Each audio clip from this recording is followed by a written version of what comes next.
সরকার বিভিন্নভাবে চেষ্টা করেছে এই প্রেস কনফারেন্স যাতে কেউ না শুনতে পারে, এবং দুঃখজনকভাবে বাংলাদেশের সকল মিডিয়াতে এটা ব্ল্যাক আউট করেছে যাতে কেউ না শুনতে পারে। শুধু ব্ল্যাক আউট না, সেই সাথে ঘোষণা দিয়েছে যদি কেউ এটা শুনে, কেউ যদি এটা শেয়ার করে, তাহলে তাকে চিহ্নিত করে জেল জুলুম নির্যাতন করবে।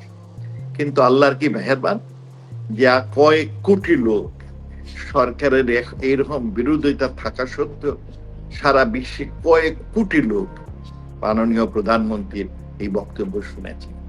তিনি ইংরেজিতে দিয়েছেন, কিন্তু গ্রামে গঞ্জে যারা ইংরেজি জানে না তারাও কিন্তু ধৈর্য সহকারে আপনার রাষ্ট্রনায়ক শেখ হাসিনার বক্তব্যটা শুনেছেন। আর শেখ হাসিনা এই বক্তব্য দেওয়া সরকার বাদর খুব অসন্তুষ্ট, তাদের গুম হারান, এবং তারা এত অসন্তুষ্ট যে তারা সব ধরনের কূটনৈতিক রীতিনীতি আপনার বর্জন করে একটা আপনার কি বলবো হুঙ্কার দিয়েছে। তাতে মনে হয় তাদের অবস্থানটা খুব দুর্বল। আমাদের পররাষ্ট্রনীতিতে আপনি একজন আপনার প্রাক্তন অ্যাম্বাসেডর, আপনি জানেন আমাদের কোনো দেশকে, কোনো সদস্য রাষ্ট্রকে যদি আমরা কোনো বক্তব্য জানাতে চাই, তাদের কোনো বক্তব্য অপছন্দ হয়, তাদের কোনো কাজ আমাদের অপছন্দ হয়, তাহলে ওই দেশের রাষ্ট্রদূতকে আমরা ডেকে পাঠাই, তাকে আমরা বলি আপনার সরকারকে এই বিষয় নিয়ে আপনি বলেন। তারপরে আমরা একটা নোট বারবার পালাই, চিঠি পাঠাই ওই সরকারকে যে এই জিনিসগুলো আপনারা ব্যাখ্যা চাই। কিন্তু এই ক্ষেত্রে যে দুর্ঘটনা ঘটেছে সেইটা কূটনৈতিক রীতিনীতির কোনো ধারে কাছে নাই। সরকার কোনো নোট বারবার পাঠান নাই, রাষ্ট্রদূতকে ডেকে নিয়ে আপনার বক্তব্যের পরে প্রেস কনফারেন্স পরে রাষ্ট্রকে ডেকে নিয়ে কোনো দমক বা ওয়ার্নিং দেন নাই, কোনো তথ্য তার সরকারকে পৌঁছানোর জন্য বলেন নাই। তারা পাবলিক কিছু সংখ্যক উগ্রবাদী লোকের বাহবা পাওয়ার জন্য অত্যন্ত আপনার কড়া ভাষায়, যেটা কখনোই কূটনীতির ভাষা না, সেই ভাষা ব্যবহার করে একটা ফেসবুক প্রেস নোট দিয়েছে। এটা এত খারাপ প্রেস নোট, এতে আমাদের দেশের সম্পর্ক শুধু ভারতের সাথে খারাপ হবে না, অন্যান্য বন্ধু রাষ্ট্র তাদের এই নিয়ে চিন্তা ভাবনার সুযোগ আছে যে বাংলাদেশ যদি ওই ধরনের আপনার অর্বাচীনের মতো এই ধরনের প্রেস নোট দেয় ফেসবুকে, তাহলে কিন্তু বাংলাদেশের ভবিষ্যৎ খুব অন্ধকার। অন্যান্য দেশ যারা আজকে বন্ধু দেশ, তারাও কিন্তু এতে অসন্তুষ্ট হবে বলে আমার ধারণা। কারণ আমাদের কূটনৈতিক জীবনে একটা ভদ্রতা আছে, সহনশীলতার নিয়ম আছে আমরা সব দেশের সাথে। কিন্তু এই যে চিঠিটা লিখেছেন, এর পরতে পরতে মনে হচ্ছে অপরিপক্ক ও অর্বাচীনের নিশানা।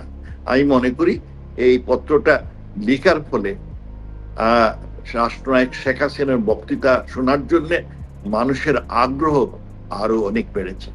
তবে প্রথমে শুরু করতে চাই যে শেখ হাসিনার এই প্রেস কনফারেন্সের প্রতি মানুষের আগ্রহ কেন, আর শেখ হাসিনা যে দেশে ফিরে আসবেন সেই জন্য মানুষ কেন উদ্গ্রীব হয়ে আছে। এর মূল কারণটা হচ্ছে প্রথমত 2024 সালে শেখ হাসিনা যখন চলে গেলেন, তারপরে যে সরকার আসলো, সেই সরকার একটা বাটপার সরকার, মিথ্যার ফুলঝুরি দিয়ে সে অনেক আপনার মানুষকে অনেক বিপদগামী করেছে। মানুষের জীবনে নির্যাতন এসেছে, অত্যাচার এসেছে, কোথাও বিচার পাওয়ার কোনো সুযোগ মানুষের নাই। দেশের অর্থনীতি ধ্বংস হয়ে যাচ্ছে, লোকের চাকরি নাই, লোকের আয় নাই, জিনিসপত্রের দাম ক্রমাগত বেড়েই চলেছে, গ্যাস আপনি ইলেকট্রিসিটি নাই। এইসব একাধিক কারণে এবং একই ধারাবাহিকতা চলছে তারেক রহমানের সরকারের। নির্যাতন, অত্যাচার, যখন বাপকে বাড়িতে না পায় তখন মেয়েকে দর্শন করে কিংবা ভাইকে ধরে নিয়ে আসে, বিনা বিচারে মাসের পর মাস, বছরে 2 বছর ধরে আটকে রেখেছে। এইসব নির্যাতনের ফলে আর মানুষের চাওয়া পাওয়া সবগুলো ধূলিসাৎ হয়ে যাওয়ার পরে শেখ হাসিনার প্রতি মানুষের আগ্রহ বেড়েছে। মানুষ মনে করে যদি শেখ হাসিনা ফিরে আসেন তাহলে বাংলাদেশের দুর্যোগ, এই দুর্ভোগ তাদের দূর হবে। এই কারণেই শেখ হাসিনা, সুতরাং বলি শেখ হাসিনার প্রতি যে আগ্রহটা বেড়েছে এর মূল কারণ প্রথমত ইউনূসের এই অপশাসন, অপকর্ম, বিচারের নামে প্রহসন এবং চাঁদাবাজির যে মব কালচার সৃষ্টি হয়েছে সেটা। আর দ্বিতীয়ত এই ইউনূসের ধারাবাহিকতায় আপনার তারেক রহমান সরকারের একই কাজ করে যাচ্ছে। এইসব কারণে যেখানে শেখ হাসিনা যখন বিদায় নেন তখন শেখ হাসিনার গ্রহণযোগ্যতা প্রায় 30-40% ছিল, আর এখন শেখ হাসিনার শত্রু যেসব পত্রিকা, সেই ডেইলি স্টার কিংবা প্রথম আলো, তারা বলছে শেখ হাসিনার গ্রহণযোগ্যতা এখন 70 থেকে 80 ভাগ বৃদ্ধি পেয়েছে। সুতরাং বুঝতেই পারেন শেখ হাসিনার প্রতি আগ্রহ এত বেশি।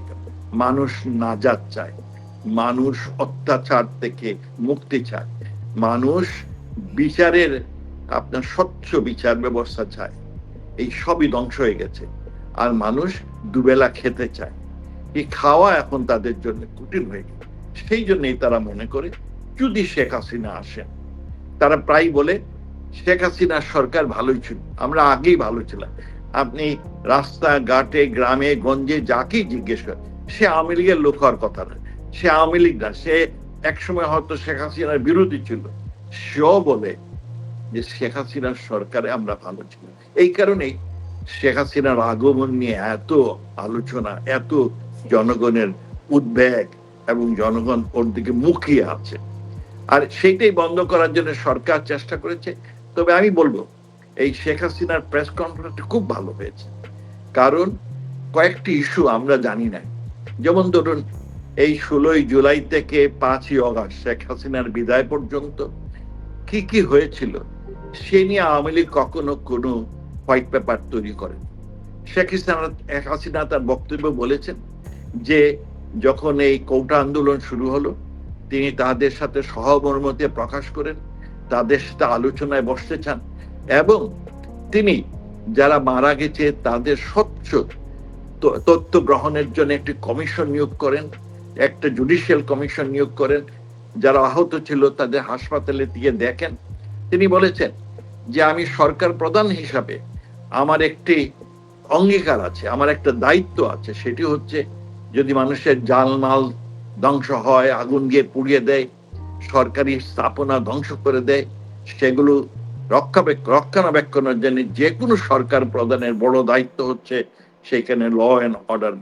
আমি সেই জন্যে পুলিশকে বলেছি, পুলিশ কোনো লাইভ বুলেট ব্যবহার করেনি, তারা সাউন্ড গান, তারা আপনার ওয়াটার গান এগুলো ব্যবহার করেছে। কিন্তু কিছু সংখ্যক দুষ্কৃতিকারী যারা ভাড়াটিয়া, এবং আমাদের প্রাক্তন স্বরাষ্ট্র উপদেষ্টা ব্রিগেডিয়ার জেনারেল সাখাস বলেছেন যে 7.62 বুলেট ব্যবহার করে কোন লোক মানুষগুলোর বাড়িতে অ্যাপার্টমেন্টের ভিতরে গুলি করে মেরেছে। এই যে 7.262 যারা এই ভাড়াটিয়া আপনার শার্প শুটার, ওরা কারা? উনি বলেছেন যে এরা, উনি সরকারকে, ইউনূস সরকারকে বলেছিলেন এই নিয়ে অনুসন্ধান করা উচিত।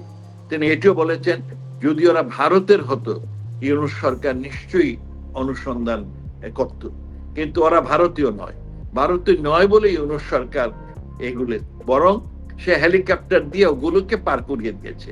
উনি বলেছেন তো আই থট ইউ নো, এই যে ধারাবাহিকতা আমরা শুনলাম সেগুলো আমাদের জন্য খুব প্রয়োজন।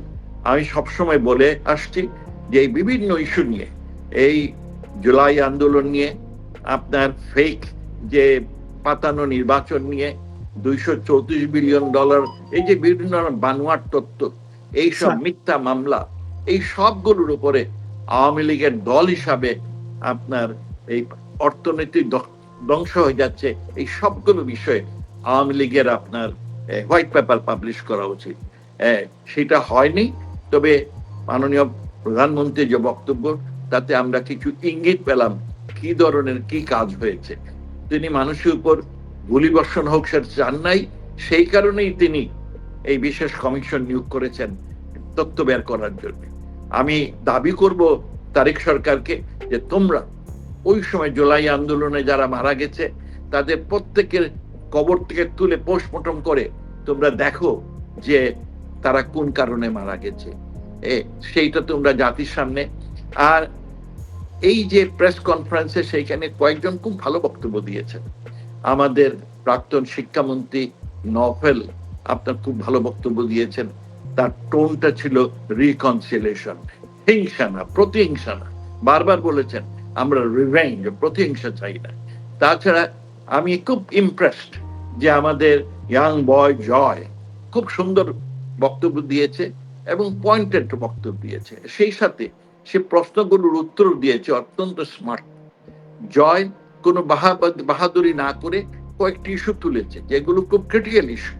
একটা হচ্ছে যে ইউএন এর যে রিপোর্ট, একটা কন্ট্রোভার্সিয়াল রিপোর্ট, এইটার উপরে আপনার নতুন করে একটা অনুসন্ধান করা হোক, কারণ এই রিপোর্টের ফলে দুটা বাজে কাজ হয়েছে। এক, ইউএন এই 1400 একটা নাম্বার তুলে ধরেছে, আহামক নাম্বার, এটার সাথে কোনো ধরনের প্রমাণ নাই, কোনো ধরনের এভিডেন্স নাই।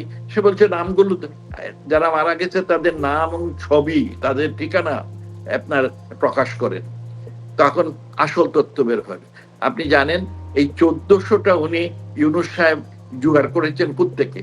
আমার তথ্য মতে উনি বিদেশি পত্রপত্রিকা পড়েন, লিবিয়ায় যখন গাদ্দাফি বিদায় নেয় তখন পশ্চিমা দেশগুলো বলেছে লিবিয়া 1400 জন লোক মেরে, গাদ্দাফি 1400 জন লোক মেরেছে। যখন আসাদ, সিরিয়ার আসাদের বিদায় দেওয়া হয় তখন পশ্চিমা শক্তিগুলো বলেছে যে সিরিয়া কেমিক্যাল দিয়ে 1400 লোক মেরে ফেলেছে। আর যখন সাদ্দামকে বিদায় দেওয়া হয়, আমরা জানেন সেখানে মিথ্যার বাহারুদি ছিল, ওয়েপন্স অফ মাস ডিস্ট্রাকশনের কথা বলে। আর তারপরে আরেকটি মিথ্যা যে সাদ্দাম 1400 লোক মেরে ফেলেছে। আর সম্প্রীতিকালে 2023 সালে ইসরায়েলে যে হামাস আক্রমণ করে, তখন ইসরায়েল সরকার বলে যে আমাদের এখানে আপনার 1246 জন আর মারা গেছে, আর 230 জন কিডন্যাপ হয়েছে, মানে 1500 লোক মারা গেছে।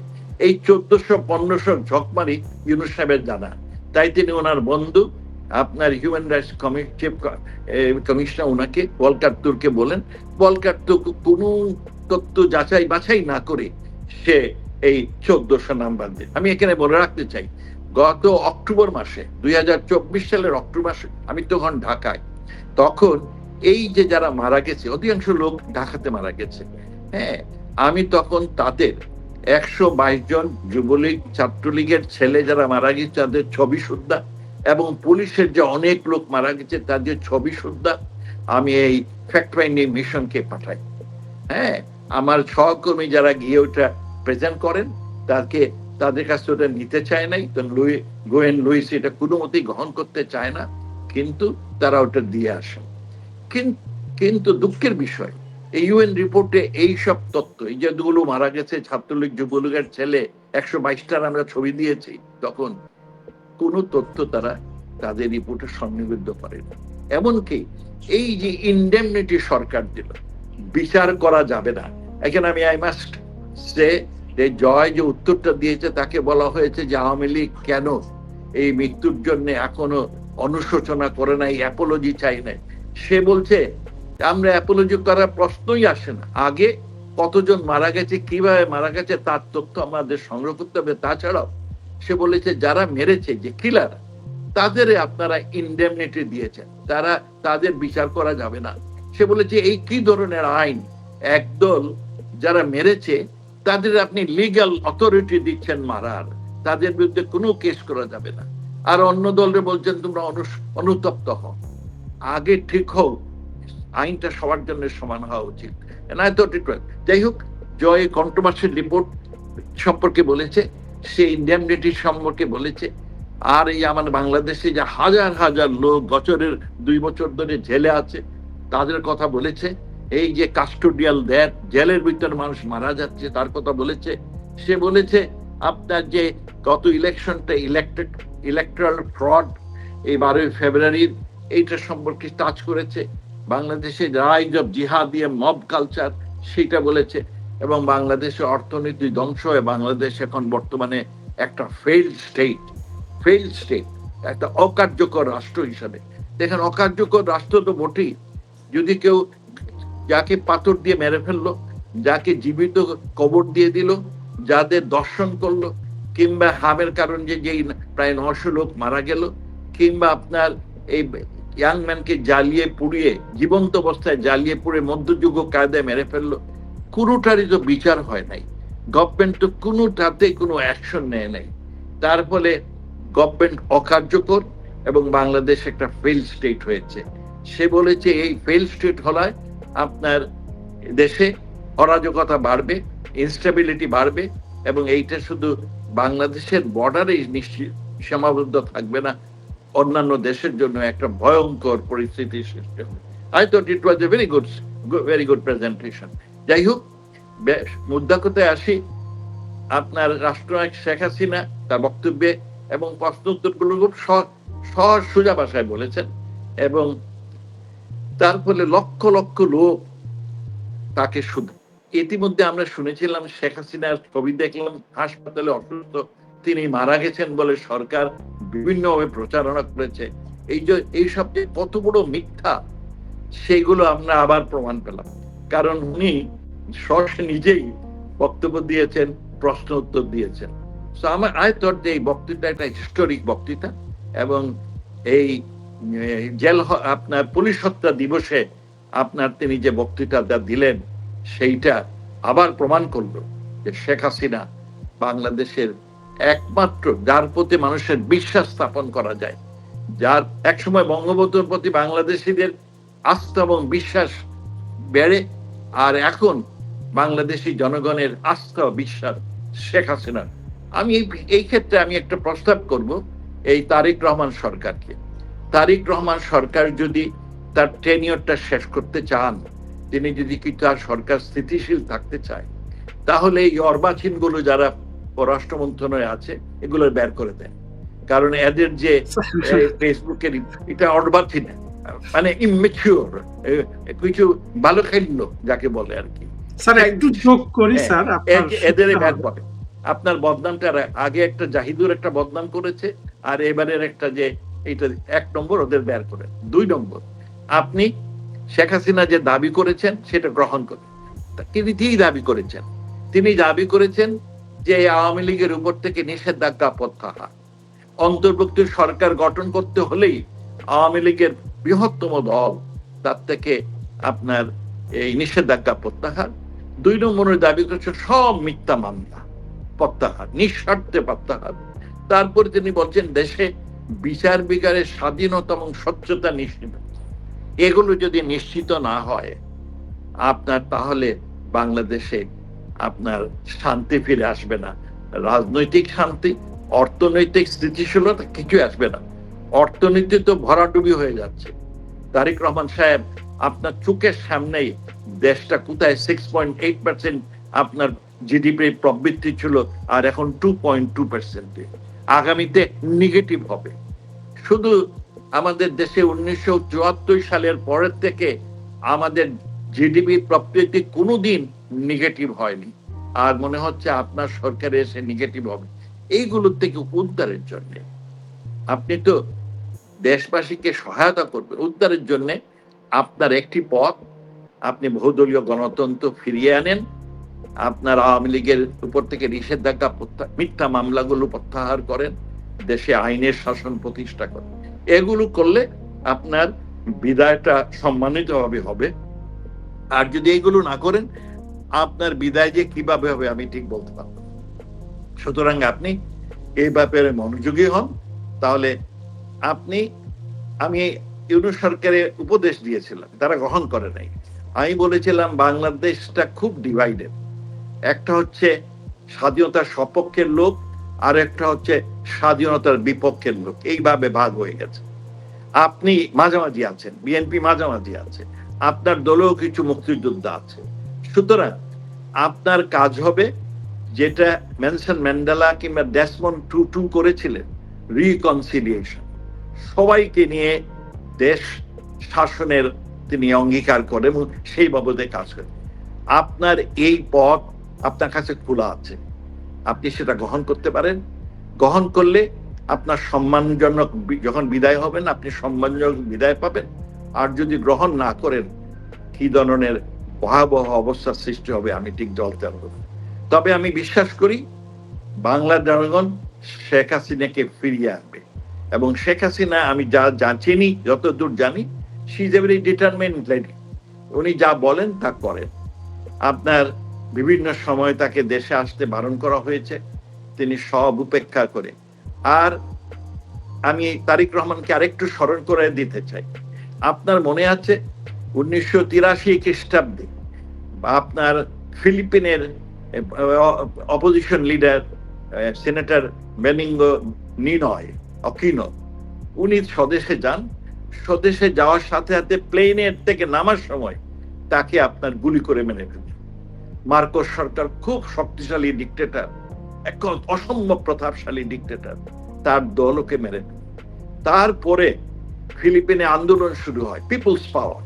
এই আন্দোলনের ফলে মার্কোসের মতো শক্তিশালী ডিক্টেটরের ভরাডুবি হয়, তিনি দেশ থেকে পালাতে বাধ্য হন। আর তখন নিনয়ের বউ, সেই করেজন অকিনো, সে রাষ্ট্রপতি হয়। আপনার সরকারের সময় শেখ হাসিনা ফিরলে পরে আপনার দায়িত্ব হবে শেখ হাসিনাকে প্রোটেকশন দেওয়া। তার সাথে কারণ বাংলাদেশে এই এনসিপির কিছু উগ্র লোক, জামাতের কিছু উগ্র লোক, আর পাকিস্তানের তো বিভিন্ন আপনার গুপ্তচর সংস্থা আছে শেখ হাসিনাকে মারার জন্য এক পায়ে দাঁড়িয়ে। শুধু আপনার জন্য চ্যালেঞ্জ হবে শেখ হাসিনাকে জীবিত রাখা। তো এইটা একটা বড় দায়িত্ব আপনার। আর আপনার দলও কিছু উগ্র লোক আছে। আর যদি শেখ হাসিনা মারা যায়, আপনার পরিণত হবে সেই মার্কোসের মতো। আর শেখ হাসিনাকে টিকে রাখতে পারেন, তাহলে আপনার সসম্মানে বিদায় হবে, একটা নীতির মধ্যে, একটা শাসনতান্ত্রিক নিয়মে, যা আমরা সবাই চাই। আর যদি শেখ হাসিনা ফিরবেন, ফিরার পরে আপনার এটা আপনার দায়িত্ব হচ্ছে তাকে সসম্মানে জীবিত অবস্থায় দেশে রাখা এবং তার রক্ষণাবেক্ষণ করা। আমি আপনাকে সাধুবাদ জানাই যে আপনি এই ব্যাপারে আমি জানি আপনার ঘুম হারান, তবে আপনি এই ব্যাপারে একটু অগ্রসর হন, উদ্যোগ নেন, আপনার সফলতা কামনা করি।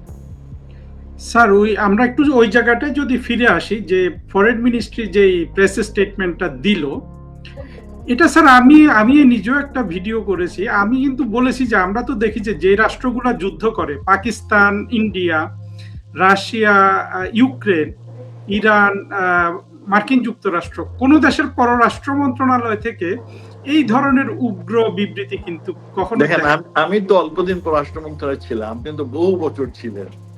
আপনি জীবনে কোথাও কোন সময় দেখেছেন এক রাষ্ট্র আরেক রাষ্ট্রকে এই ধরনের চিঠি দিয়েছে?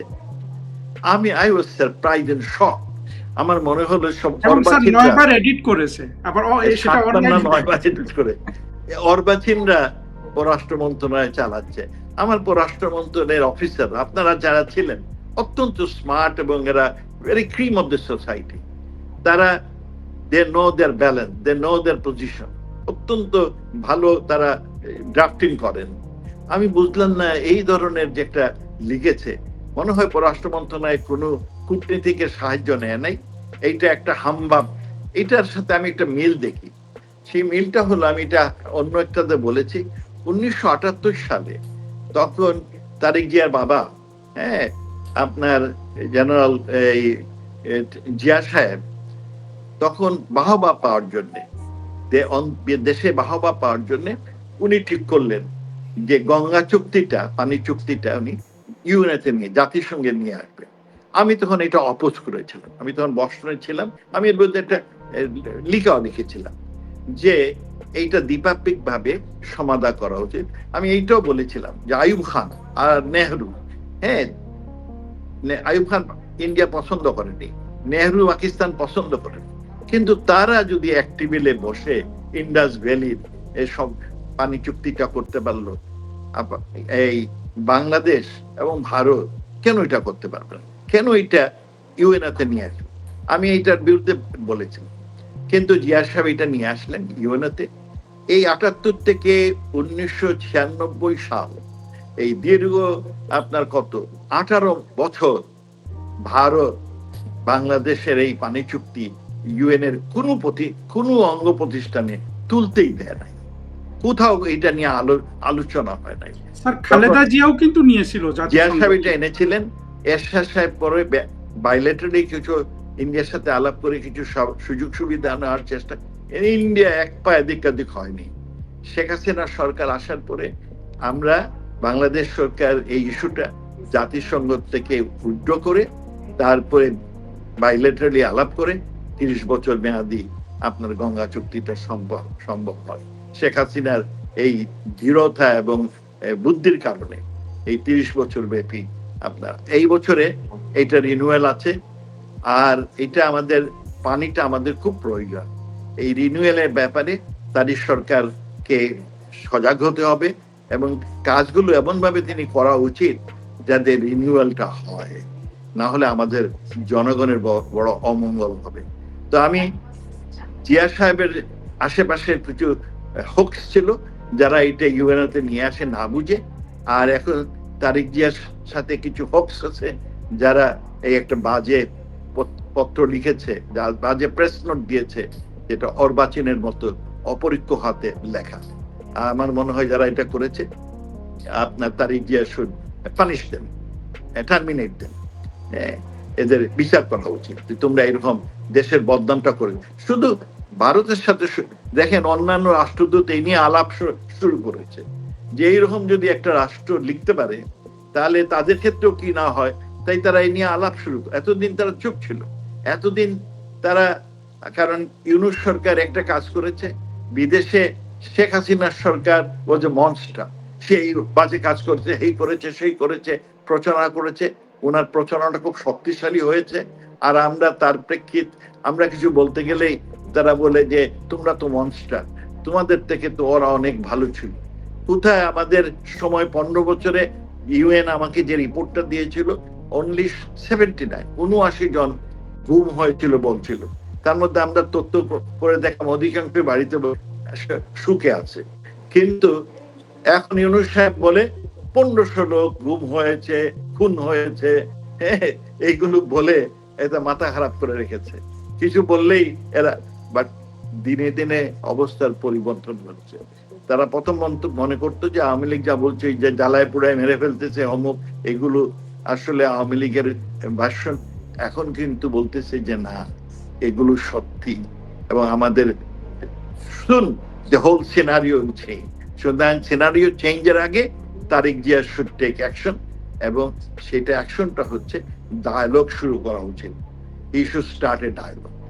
আমার দল হয়তো সেটা অপছন্দ করবে, বাট আই থিঙ্ক তারিক জিয়ার জন্য this is the only word for a decent departure. Sir, দর্শকরা কিছু কথা বলছে। একটা জিনিস তারা বলছে যে তারেক রহমান ভাবছেন বা বিএনপির গভর্নমেন্ট ভাবছে যে মার্কিন যুক্তরাষ্ট্র তাদের রক্ষা করবে, সেই জন্য তারা এত বেপরোয়া। আপনি মার্কোসের সবচেয়ে বড় বন্ধু আমেরিকা ছিল। আমেরিকা মার্কোসকে রক্ষা করতে পারেনি। জনতা যখন খেপে উঠে তখন কোনো বিদেশি শক্তি আপনার রক্ষা করতে পারে না। ইতিহাসের এটা সত্য ঘটনা। আরেকটা জিনিস স্যার, প্রধানমন্ত্রী শেখ হাসিনার বক্তব্যে আপনি স্যার বলেছেন যে বক্তব্যটা আসলে এখন পর্যন্ত 50 কোটি মানুষ দেখেছে। এমনকি স্যার আমি নিজে ওই দিন ওই বক্তৃতাটা ইংরেজি থেকে বাংলা করে আমি আমার ইউটিউবে পড়েছিলাম।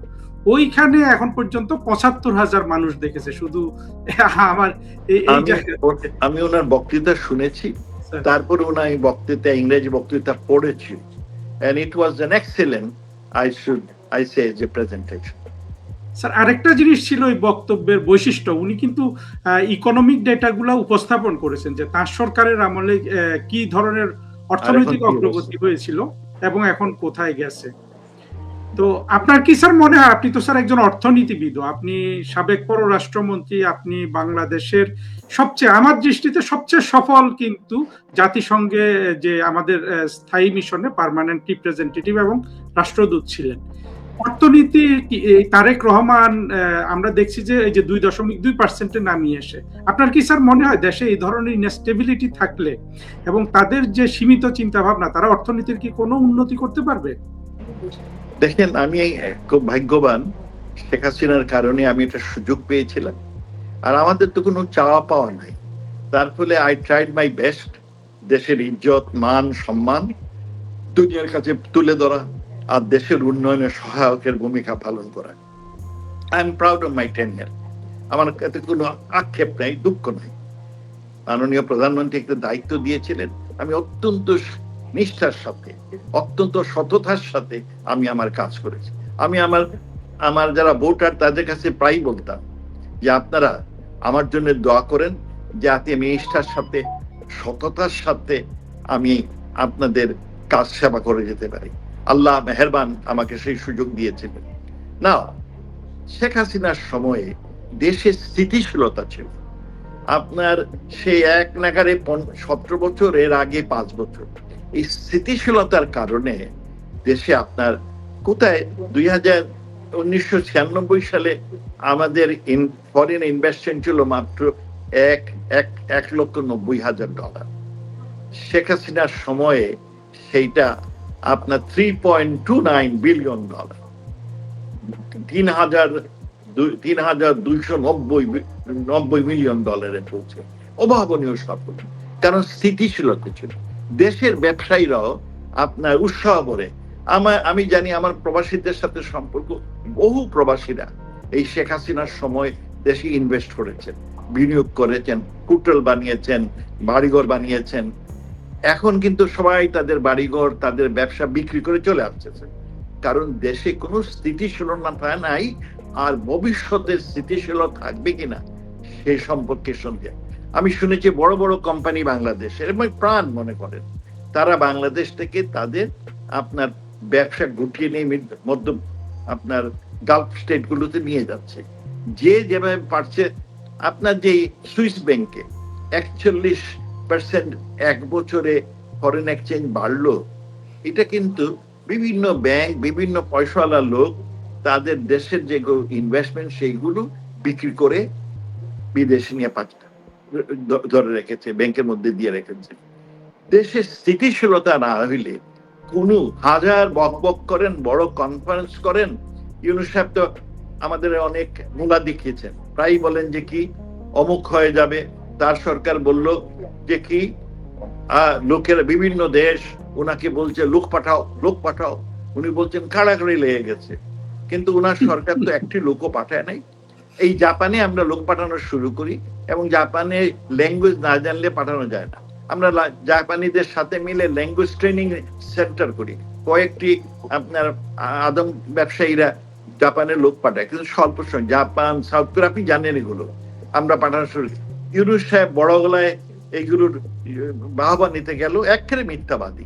এত বাটপার আমি কোনোদিন, উনি যে এত বাটপার আমি কোনোদিন আগে কল্পনা করি। হ্যাঁ, আপনার একবারে বললো যে রোহিঙ্গাওয়ালাদের আশ্বাস দিল যে আগামী ঈদ তোমরা ওখানে করবে, তার পরিবর্তে আরো 2 লাখ দেশে আসে ঢুকলো। যাই হোক, উনি ওই রকমই বাটপার এবং মিথ্যার ছড়াছড়ি। কিন্তু আওয়ামী লীগের দরকার হচ্ছিল, এবং এই প্রেস কনফারেন্স ভালো, এই মিথ্যার উত্তর দেওয়া, সিস্টেমেটিক ভাবে প্রত্যেকটি মিথ্যার উত্তর দেওয়া। এই যে $234 বিলিয়ন, সেইগুলো ইংরেজিতে ডকুমেন্টেড আপনার প্রচারণা করা যাবে। কারণ বিদেশিরা উনার ইউনূসকে পছন্দ করত, এখন আর অত করে না, তার ফলে তার ওয়ার্ড গ্রহণ করেছে। এই press conference is a good one. এর আগে মাননীয় প্রধানমন্ত্রী কয়েকটি ইন্টারভিউ দিয়েছিলেন। এই ইন্টারভিউ দেওয়ার আগে পশ্চিমা কোনো পত্রপত্রিকা বাংলাদেশ সম্পর্কে কোনো কিছু লিখত। এখন বাংলাদেশ সম্পর্কে আপনার লেখা শুরু করেছে, এবং বিশ্ববাসীকে জানাচ্ছে দেশে কি রকম দুর্গতি হচ্ছে। দেশে যে একটা জিহাদি মব রাজত্ব, সন্ত্রাসী রাজত্ব শুরু হচ্ছে, যার ফলে বাংলাদেশের জন্য শুধু এইটা ডেঞ্জার না, আশেপাশের দেশগুলোর জন্য ইট উড বি ডেঞ্জার। এই জিনিসটা এখন চিত্রায়িত। তারেক জিয়া এই ব্যাপারে সজাগ না হলে ওনার বড়ডুবি হবে। ওনাকে বিদেশ থেকে টেনে নিয়ে আসছে। হ্যাঁ, সেইখানে আপনার তার রিয়েলাইজ করা উচিত যে তাকে টেনে নিয়ে আসছে দেশের অবস্থার উন্নয়নের জন্য। উনি শুধু ওই ফেসে কি করার সেলফোন তোলার জন্য না, আর অনুষ্ঠানে গিয়ে সিনেমা দেখার জন্য না।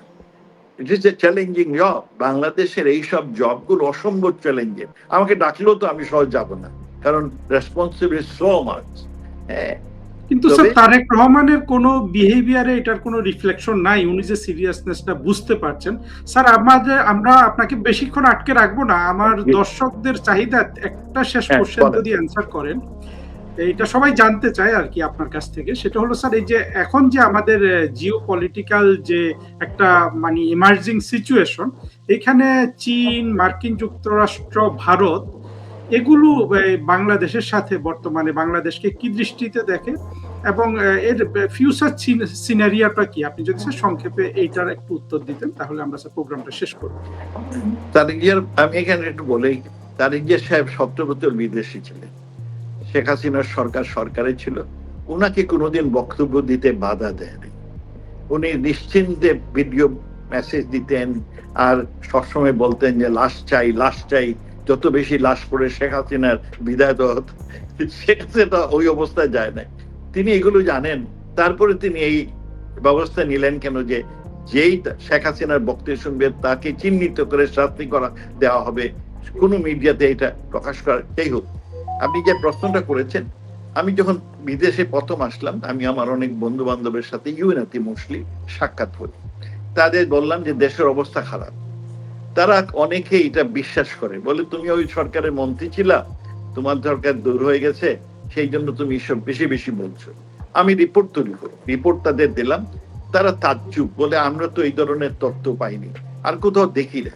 তো একটা সন্দেহ ছিল, অবিশ্বাস ছিল।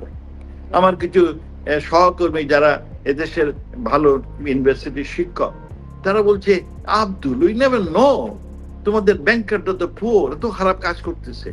এরা বিশ্বাসই করতে পারেনি।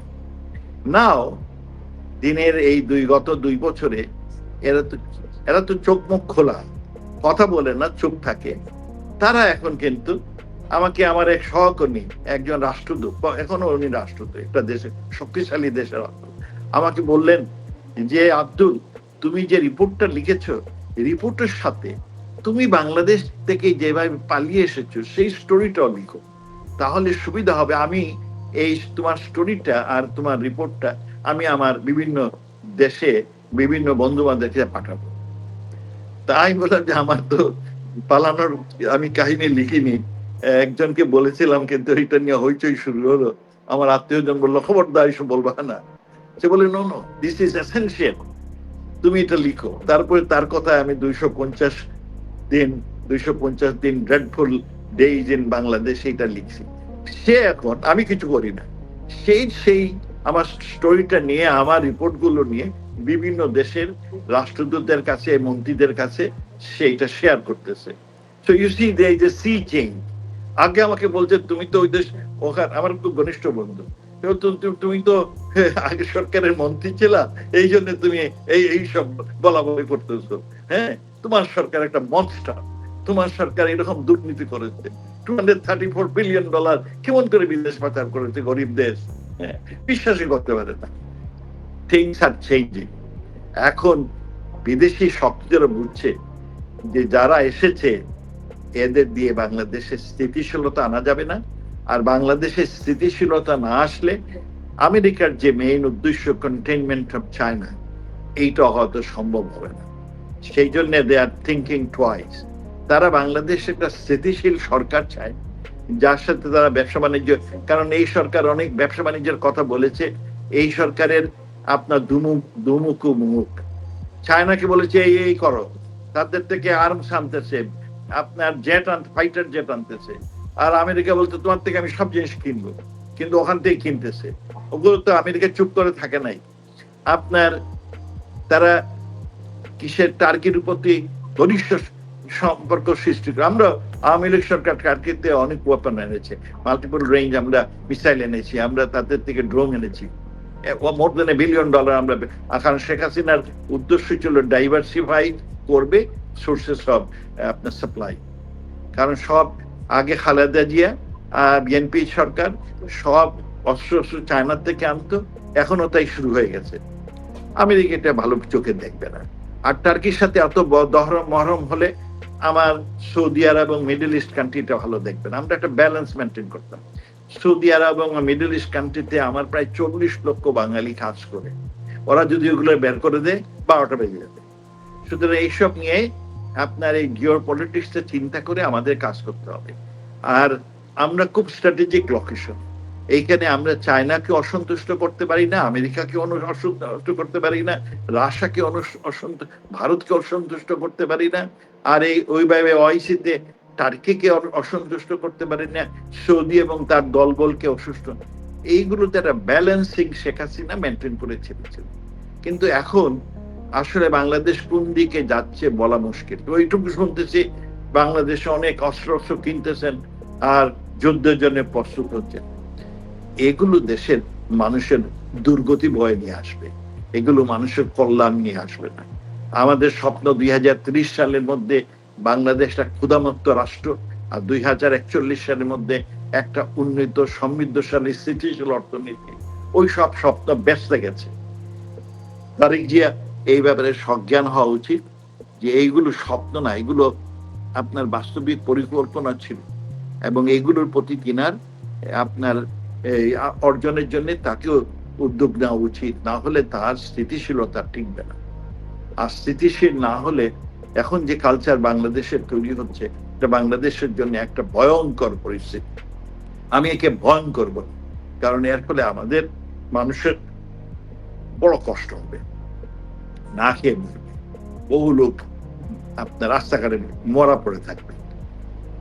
এই অবস্থাকে অবশ্যই উত্তরণ করবে। এই জন্যই তারা শেখ হাসিনার স্বদেশ প্রত্যাবর্তন, তারাই জনগণই চাচ্ছেন, জনগণই জন্য চাচ্ছেন। তাদের আশার একমাত্র আশ্রয়স্থল এখন শেখ হাসিনা। স্যার অনেক ধন্যবাদ স্যার।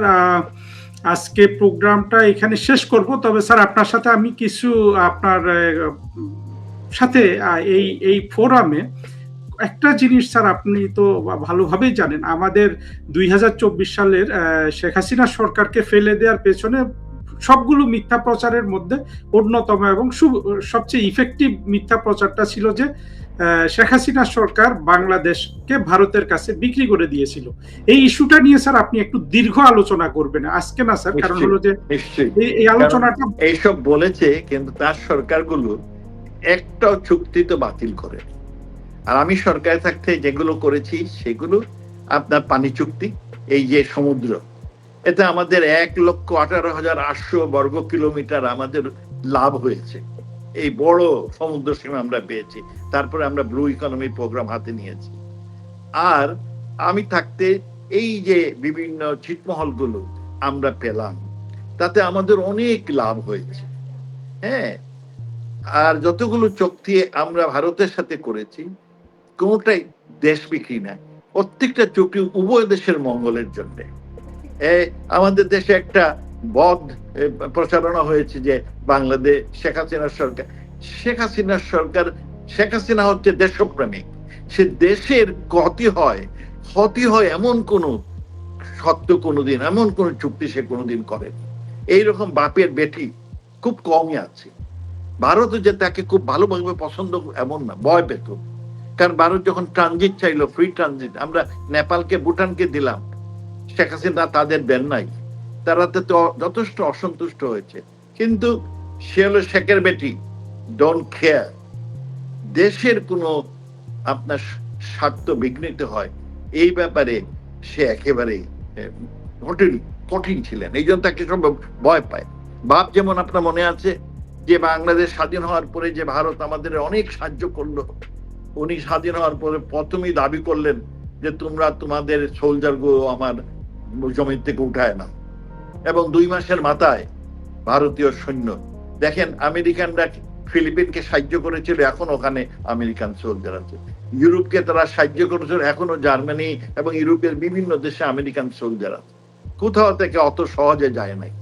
এই ইরাকে এখনো তারা আছে। কিন্তু বাংলাদেশ ইজ এন এক্সেপশন। বঙ্গবন্ধুর কারণে এই ধরনের পার্সোনালিটি থাকায়, ভারত এবং ইন্দিরা গান্ধীর মতো একটা মহৎ হৃদয়ের লোক থাকায় 2 মাসের মাথায় এই আপনার ভিক্টোরিয়াস আর্মি বাংলাদেশের মাটি থেকে চলে যায়। আর শেখ হাসিনা সেই বাপের মেয়ে, উনি যেটা দেশের মঙ্গল সেটার জন্য does not matter who it is, she demands it, এবং সত্য হাতে। এই জন্য সবাই তাকে সমীহ করে, সম্মান করে। She is the person of personality and person of প্রিন্সিপলের মধ্যে পড়লে চোখে। শুধু আমি এই সম্পর্কে এই যে ভারতের সাথে আগে ইউনূস সরকার ছিল, এখন তারেক জিয়া সরকার ছিল, তারা কেউ একটি চুক্তি বের করে নাই যেখানে বাংলাদেশ তার স্বার্থ বিক্রি করেছে। বরং এই ইউনূস সরকার আর এখন আপনার তারেক সরকার, সেইখানে আমি শুনছি যে তারা আমেরিকার সাথে যে চুক্তি করেছে সেটা বাংলাদেশকে বিক্রি করার চুক্তি করেছে। এই ধরনের অপবাদ তো শেখ হাসিনার কাছে কোনোদিন দেওয়া যায় না। আমি এই আমেরিকা বাংলাদেশের চুক্তিটা পুরোটা পড়ার সুযোগ পাইনি, বিকজ এগুলা পুরোপুরি ডিসক্লোজ হয় না, কিন্তু যেগুলো শুনছি এই বিভিন্ন সোশ্যাল মিডিয়াতে, এইটা বাংলাদেশের জন্য খুব সুখকর বলে মনে হয় না। ধন্যবাদ স্যার, অনেক ধন্যবাদ আপনার থেকে স্যার। বিশেষ করে ভারত বাংলাদেশ রিলেশনসের অনেক গভীরে আমরা শুনতে চাই। তো সবাইকে ধন্যবাদ জানিয়ে স্যার আপনাকে অনেক ধন্যবাদ জানাচ্ছি। আপনি অনেক ব্যস্ত থাকেন এবং আমি দেখি আপনি কত লিখেন। আজকে জুম্মাবার, এখন জুম্মাতে যেতে হবে সব মিলে। তারপরেও যে স্যার আপনি আবার সব জায়গায় টক শো করছেন, আমাদের মুক্তিযুদ্ধের পক্ষের শক্তি সম্পর্কে আপনি সব দিকে অ্যাক্টিভ আছেন। আপনার সুস্বাস্থ্য কামনা করছি স্যার। এবং আমার বয়স হয়েছে স্যার, এবং আমার অনেকেই, আমি বক্তব্য দিয়ে এইগুলো পছন্দ করে নাই, কারণ তারা মনে করে যে এইগুলো আপনি, কিন্তু আমি মনে করি আমার একটা নৈতিক দায়িত্ব আছে। আমি আমার নৈতিক দায়িত্বের কারণেই বাংলাদেশে গিয়েছিলাম 2015 সালে। 38 বছর আমেরিকায় ছিলাম, ভালোই ছিলাম। তারপরে মাননীয় প্রধানমন্ত্রী বললেন দেশে আসতে। আমারও শখ, যে দেশ আমাকে শিক্ষিত করেছে, দেশ আমাকে বড় করেছে, হ্যাঁ, আমি সেখানে ফিরে যাই। আমি সেখানে মন্ত্রী মিনিস্টার হওয়ার জন্য যাই নাই। আমি গিয়েছিলাম যে এই বুড়ো বয়সে ওখানে জীবন কাটাবো।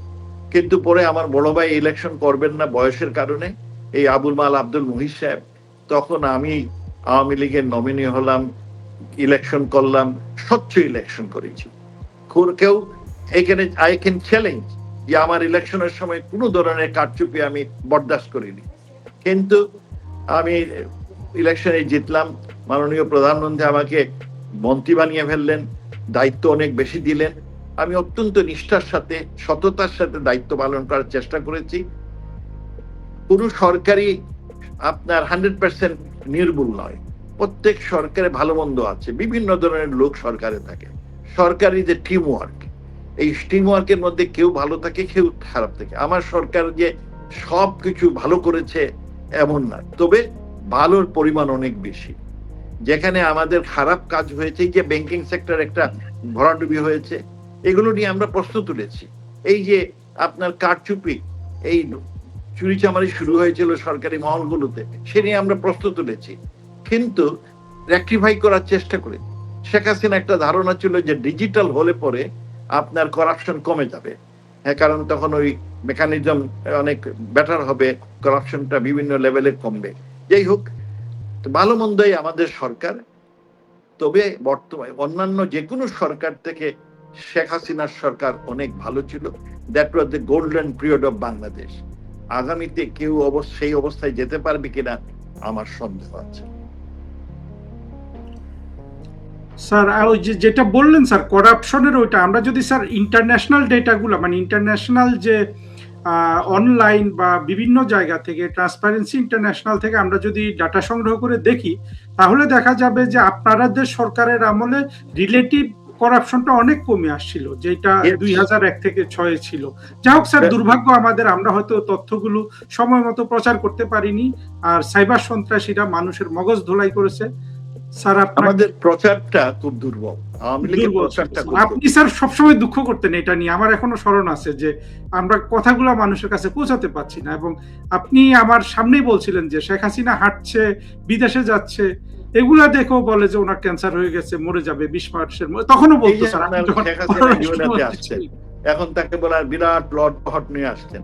শেখ হাসিনা ইউএনএ আসলে বা অনেকে ভিসা পেত না আমেরিকার, তো লটপহর নিয়ে আসলে এই যে ব্যবসায়ী কিংবা অন্যবিধ লোক আসতো, তারা কিন্তু আপনি জানেন তারা তাদের পয়সায় আসতো। জি স্যার, সরকারের পয়সায় না।